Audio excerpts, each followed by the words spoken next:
proud alumni of the American Symphony Orchestra. I play percussion, and I'd like to just say a few thoughts about my experience with this unique showboat. It was unlike any musical experience I ever had. When I auditioned with Robert, he had called me like a couple hours later and said, "How would you like to go sailing?" And I was very excited about that, but I was not really prepared to what the adventure I would have for the next 20 weeks. I was really intrigued by the design of the orchestra and the music and the artwork and everything, and I was wondering how all this is going to fit together with 40 musicians, a crew, a tentative schedule to keep, and also be flexible enough to be flexible when things don't go wrong, because I realized this is not going to be always exactly time. Things on a schedule and things work out the way they're supposed to be. So it's going to be sometimes, not pretty, it's going to be messy, but we will work it out together. Robert, to me, was very passionate about what he did, and he had high engagement with the musicians. He had many roles with musicians that he covered. He had high engagement with the community, with the leaders of the community, and also with the people. He made strong connections to them and brought music to the masses. And I was very impressed by his patience with us. Even though we drove him crazy a lot of times, he was always there for us. I've never known him to be sleeping. Every time if somebody needed him, he was available 4:15 in the morning, 6:30 at night, 2 in the morning. He was either piloting the ship or helping us make breakfast, or he was having us work with him. If he didn't know how to do something, he would just show you how to do it. If you didn't know how to paint, you would just learn how to paint with him. So we learned a lot of teamwork with him. He instilled a lot of confidence with us, and also hard work. And it was hard work at times. It was a lot of fun at times. He motivated us even when things weren't going well.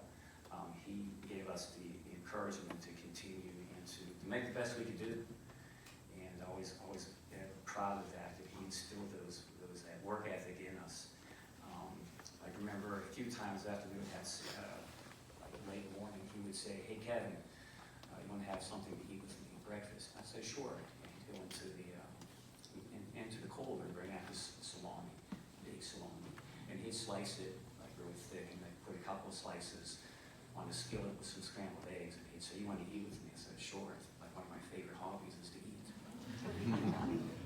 So we would sit and talk about what I was interested in doing, and he always was very complimentary about what we did with the orchestra, with all the musicians. And he said, "I want you to go out and be a pioneer." And I said, "What do you mean by that?" He said, "Just wherever your music career takes you, be a pioneer, do new things, inspire people, go where there are no musicians, there are no orchestras, and bring that to the people." And I was very inspired by that, and hopefully I'm continuing to be a pioneer to this day. So I just thank the Boudreau family for all your encouragement and being there with us, because it truly is a family. When you're with people for 20 weeks, you learn how to get along, and you learn some new things. You learn how to have patience, tenacity, work, have fun, and to celebrate together. So thank you for the wonderful times. The next piece I'd like to introduce is called Ritmo Jondo. And Ritmo means rhythm, and Jondo is referring to flamenco dancing, dancing in local style. Ritmo Jondo is a flamenco piece for orchestra by Spanish-born composer Carlos Surinach. Carlos Surinach embraced dancing, rhythms, and colors of his native Spain as an inspiration for his music. What emerges is great music, great structural integrity, clarity, characterized by strong rhythmic pulse, brilliant colors, and delicately rendered shifts of mood. This piece is written for clarinet, trumpet, xylophone, tamburo, timpani, and hand clappers. This was first performed in a concert of percussion music at the Museum of Modern Art, New York, on May 5th, 1952.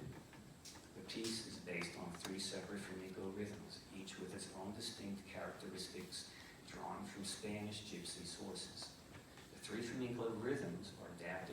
instrumentation and brought to life through the use of melody, rhythm, accents, articulations, harmony, expression, form, and tone color. The first movement, Boudreau, is a fast flamenco style, improvisatory dance and character with shifting rhythms. The dancers punctuate with the guitar vocal accompaniment with heel stomping and finger snapping, while the onlookers inject rhythmic hand clapping and shouts to spur the dancers on. The second movement is a Saya, and it's a slow ritual song in Seville, sung in the streets during the Good Friday procession. Instruments are prohibited during the season, however, muffled drums are often employed, adding to the mournful mood of the lamentation. The third movement, Gabatin, is a violent, temperamental dance of flamenco origin, accompanied only by fragments of the melody. And this is sung by the dancer and accompanied by the staccato clapping rhythms of the surrounding observers. The loud cries of "Ole" incite the dancers to even wilder displays of passion. In an extended version for chamber orchestra, Ritmo Jondo was commissioned by Rothschild Foundation for a ballet entitled Deep Rhythm, and choreographed by Doris Humphrey and performed on April 15, 1953 by Jose Limon Dance Company.